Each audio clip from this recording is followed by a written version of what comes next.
Hi, I'm Claire Foord, founder of Still Aware. My husband Brad and I, together with Ryan Fitzgerald and his family, would like to share our stories. To doctors' opinions and further testing, we realised that we were more in the serious side of spinal bifida.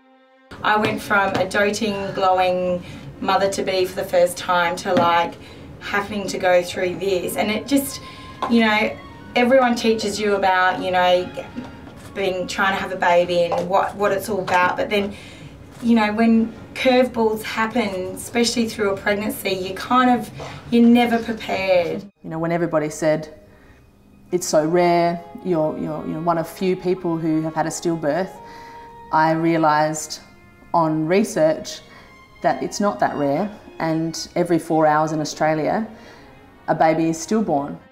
Even though we did everything we did by the books, it doesn't mean you're going to have the right outcome. I wasn't aware of how often it actually happened, and I wasn't aware that it would happen to us. I had noticed her movement had started to drop a little.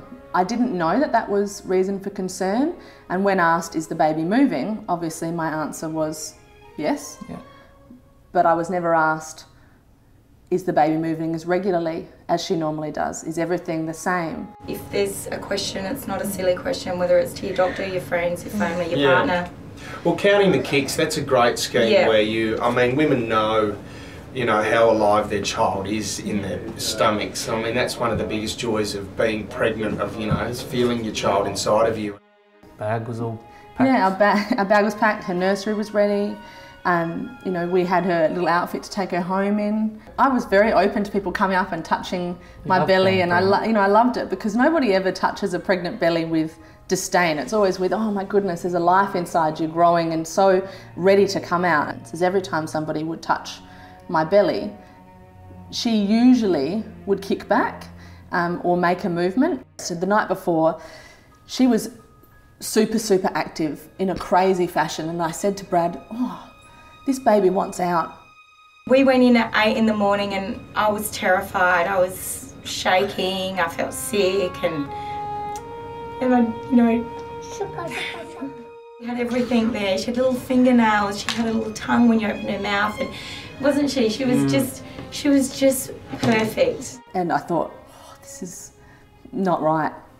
So I actually rang Brad and I said, I think that there's, you know, I'm not sure. I think the baby's coming, because everyone kept telling us the baby slows down and stops moving before it's born. And I thought, well, either it's something, she's coming, she's arriving now, or is there something wrong? I went in and they got the machine out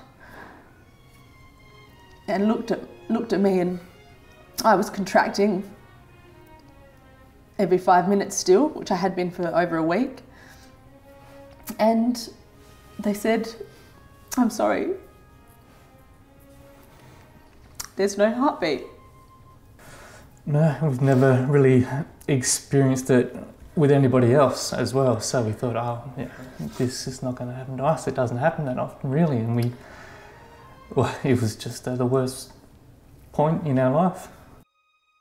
I swear the next morning I woke up and I said, no, you know what, this did happen. I'm okay to talk about it. This has brought us closer, you know, this has touched us in a way that, you know, we never thought we would be like this.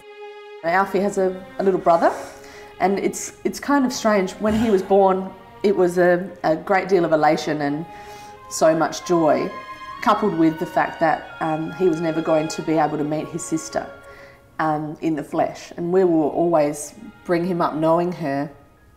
You know, Alfie was our healthy daughter who should be here, and had I known that my movements or her movements really mattered so much, she would be here.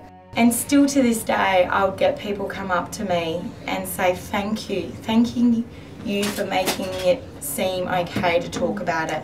And I couldn't sit back and let this happen to another family.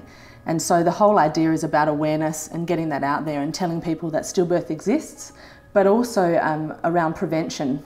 And so sharing that information with people through Still Aware and through our literature and education programs for parents, you know, families, and for clinicians and the broader public as well. We just wanted everybody to know that it does exist. Be aware and just really love being pregnant, and just yeah, get to know your baby from the start, right from the start, because it's a special moment, and you know, you just want that special moment to last and last and last. And it can and should. And you know, I suppose if you're going to sum it up in a sentence, that, you know, be still, be aware, and count the kicks in efforts to reduce stillbirth, because it can, and it has in other countries. G'day, we're the Fitzgeralds. We lost a little baby, Cayley Jay, and we just think Still Aware is a great initiative and a great program. Counting the kicks and women knowing their body while they're pregnant is a great idea, because some of these stillborns and miscarriages that happen these days are preventable, and Still Aware is a great initiative. So it's great. We love being on board.